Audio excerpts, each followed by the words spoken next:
अच्छा, तो इंटरनेट खोलते ही फाइनेंशियल एडवाइस का एक सैलाब आ जाता है ना। हर तरफ कोई ना कोई एक खुफिया राज बेच रहा है जिससे रातों रात करोड़पति बना जा सकता है।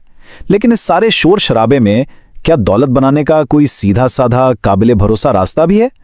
चलें आज इसी उलझन को दूर करते हैं। और सच पूछें तो कॉमेडियन हसन मिनहाज ने बिल्कुल दिल की बात कह दी। सोशल मीडिया पर ऐसे माहिरीन की भरमार है। हर कोई क्रिप्टो, कोई नया स्टॉक या किसी चमकती दमकती स्कीम से फौरी अमीर होने के ख्वाब दिखा रहा है। ये एक ऐसी दुनिया बन गई है जहां हर कोई चीख रहा है और समझ ही नहीं आता कि आखिर सुने तो किसकी सुने। तो फिर सबसे बड़ा सवाल तो यही बनता है कि जब हर तरफ से एक दूसरे के उलट दावे हो रहे हों तो आखिर एतबार करें तो किस पर करें? इस सारे शोर में काम की बात यानी असल सिग्नल आखिर है कहां? और यहीं से कहानी में एक दिलचस्प मोड़ आता है। यहां दो रास्ते नजर आते हैं। एक तरफ तो हैं ये चमक दमक वाले ऑनलाइन गुरु और दूसरी तरफ है वो मशवरा जो सुनने में शायद थोड़ा बोरिंग लगे लेकिन वक्त ने इसे हमेशा सच्चा साबित किया है। जरा इस फर्क को समझने की कोशिश करते हैं। एक तरफ ऑनलाइन गुरु हैं जो महंगे कोर्सेज बेचते हैं, बहुत ही पेचीदा हिकमत अमलिया बताते हैं और फौरी दौलत के ख्वाब दिखाते हैं। और फिर दूसरी तरफ हैं जेएल कॉलिंस। उन्होंने कोई कोर्स नहीं बेचा, बस अपनी बेटी के लिए माली मशवरों पर एक किताब लिखी। हाँ, उनका तरीक़ेकार सुस्त है, बहुत सादा है और शायद इसीलिए गैर दिलचस्प भी लगे, लेकिन उनकी साख किसी बड़ी मार्केटिंग मुहिम की वजह से नहीं बल्कि उनकी सच्चाई और सादगी की वजह से है।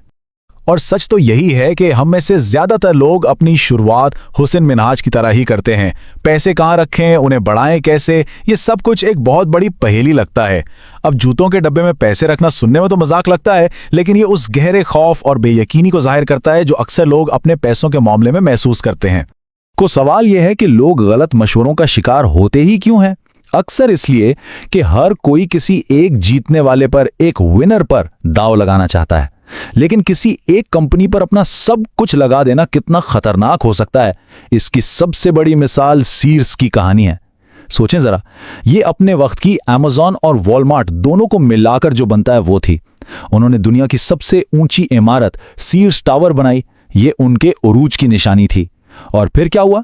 2018 में वही कंपनी दिवालिया हो गई। इससे बड़ा सबूत और क्या चाहिए कि कोई भी कंपनी चाहे कितनी ही बड़ी क्यों ना हो, हमेशा के लिए नहीं होती। तो अगर किसी एक कंपनी पर भरोसा नहीं किया जा सकता तो फिर सही रास्ता क्या है? जेएल कॉलिंस के मुताबिक रास्ता हैरानकुन हद तक सादा है। सिर्फ 3 बुनियादी उसूल, और ये उसूल इतने ज्यादा सादा हैं कि शायद बचगाना लगें। पहला, जितना कमाते हैं उससे कम खर्च करें। दूसरा, जो पैसा बच जाए उसे इन्वेस्ट करें। और तीसरा, कर्ज से हर कीमत पर बचें। बस इतना ही है, कोई पेचीदा हिसाब किताब नहीं, कोई खुफिया फॉर्मूला नहीं। दौलत बनाने की पूरी बुनियाद बस इन्हीं 3 बातों पर टिकी है। अच्छा, इन उसूलों पर चलने का जो पहला और सबसे बड़ा इनाम मिलता है उसे कॉलिंस एक बड़ा दिलचस्प नाम देते हैं, FU मनी। ये वो माली ताकत है, वो सेविंग्स का कुशन है जो जिंदगी के बड़े फैसले अपनी शर्तों पर करने की आज़ादी देता है। ये वो पैसा है जो एक ऐसी नौकरी छोड़ने की हिम्मत देता है जिसे लोग पसंद नहीं करते, और ये सोचना नहीं पड़ता कि अगले महीने का बिल कैसे अदा होगा। ये मुकम्मल माली आज़ादी से पहले आज़ादी का पहला असली जायका है। ठीक है, तो इन 3 उसूलों में से जो दूसरा उसूल है वो सबसे अहम है, यानी अपनी बचत को इन्वेस्ट करना। यहीं पर कॉलिंस का मंसूबा तमाम पेचीदगियों को खत्म कर देता है, क्योंकि यही वो सवाल है जहां आकर अक्सर लोग फंस जाते हैं। पैसे बचा लिए, इन्वेस्ट करने के लिए तैयार भी हैं, लेकिन आखिर खरीदें तो क्या खरीदें? स्टॉक्स हैं, बॉन्ड्स हैं, सोना, प्रॉपर्टी, हजारों ऑप्शंस हैं। कॉलिंस का जवाब हैरत अंगेज तौर पर सादा है, सिर्फ एक चीज, VTSAX। अब ये VTSAX कोई जादुई चीज नहीं है, ये एक बहुत ही सादा सा, बोरिंग सा इंडेक्स फंड है। करता क्या है? ये फंड अमेरिका की तकरीबन तमाम पब्लिकली ट्रेडेड कंपनियों यानी कोई 3600 कंपनियों के स्टॉक्स का एक छोटा छोटा सा हिस्सा खरीद लेता है। मतलब ये हुआ कि सिर्फ एक इन्वेस्टमेंट से एप्पल, माइक्रोसॉफ्ट, अमेज़न और हजारों दूसरी कंपनियों में एक छोटी सी हिस्सेदारी मिल जाती है। इसको यूं समझें कि किसी एक घोड़े पर शर्त नहीं लगाई जा रही, बल्कि पूरी की पूरी रेस ही खरीदी जा रही है। लेकिन यहीं पर वो सबसे बड़ा लालच सामने आता है जो हर किसी को आता है। भाई, अगर कुछ कंपनियां इतना जबरदस्त, इतना गैर मामूली मुनाफा दे रही हैं तो क्यों ना सिर्फ उन्हीं जीतने वालों को चुना जाए और बाकी पूरी मार्केट को छोड़ दिया जाए? है ना मनती की सवाल। और सच कहूं तो ये लालच बेवजह भी नहीं है। जरा इन नंबर्स पर एक नजर डालें। एनवीडिया 10 साल में 26,000% से भी ज्यादा का रिटर्न। Amazon ने तकरीबन 1200% का रिटर्न। अब कौन नहीं चाहेगा कि उसकी इन्वेस्टमेंट भी इसी तरह आसमान से बातें करे। इन नंबर्स के सामने VTSX का तकरीबन 215% का रिटर्न बहुत ही मामूली लगता है।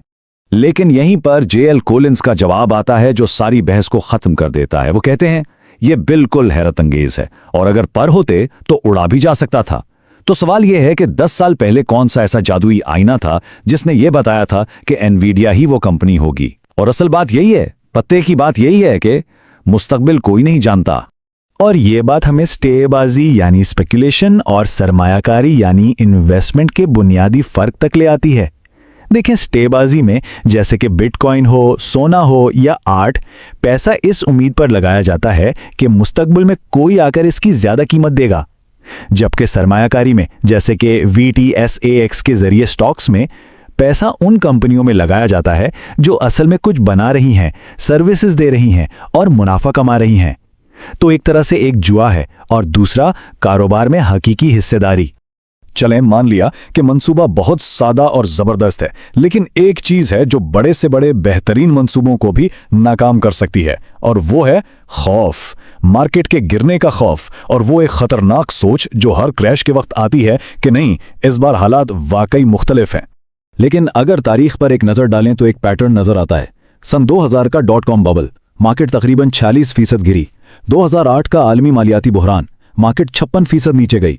2020 का कोविड क्रैश, मार्केट 33% गिरी। हर बार मार्केट बहुत बुरी तरह गिरी। हर बार हर तरफ ये शोर था कि अब सब खत्म हो गया, और हर एक बार मार्केट ना सिर्फ वापस उभरी बल्कि पहले से भी कहीं ज्यादा ऊंचाइयों पर पहुंच गई। तो सबक क्या है? मार्केट का गिरना सफर का इख्तिताम नहीं है, ये तो सफर का एक लाजमी हिस्सा है। वॉरेन बफेट जैसे अजीम सरमायाकार इन हालात को खौफ की नजर से बिल्कुल नहीं देखते। वो तो कहते हैं कि कभी कभी आसमान से सोने की बारिश शुरू हो जाती है और उस वक्त बाहर अपनी बाल्टियां भरने के लिए तैयार रहना चाहिए। तो असल में मार्केट का क्रैश किसी आफत की तरह नहीं बल्कि स्टॉक्स पर लगी एक बहुत बड़ी सेल की तरह है। ये खौफजदा होने का नहीं बल्कि सस्ते दामों खरीदने का एक नायाब मौका होता है। और आखिर में इस पूरी माली हिकमत अमली के पीछे जो असल फलसफा है उसे एक छोटी सी मगर बहुत गहरी कहानी से समझते हैं। ये कहानी है एक राहिब और एक वजीर की। कहानी कुछ यूं है कि एक वजीर था, बहुत अमीर, बहुत ताकतवर। वो अपने एक पुराने दोस्त से मिला जो एक राहिब था और बहुत सादगी की जिंदगी गुजारता था। वजीर ने राहिब को देखकर कहा, अगर तुम बादशाह की खिदमत करना, उसकी हाँ में हाँ मिलाना सीख लो तो तुम्हें इन दाल चावल पर गुजारा ना करना पड़े। इस पर राहिब ने मुस्कुराकर जवाब दिया, और अगर तुम दाल चावल पर जीना सीख लो तो तुम्हें बादशाह की खिदमत करने की जरूरत ही ना पड़े। और यही इस पूरे सफर का निचोड़ है। असल दौलत ज्यादा कमाने में नहीं बल्कि कम की जरूरत महसूस करने में है। यही वो हकीकी आजादी है जिसके लिए ये सारा का सारा सादा रास्ता बनाया गया है।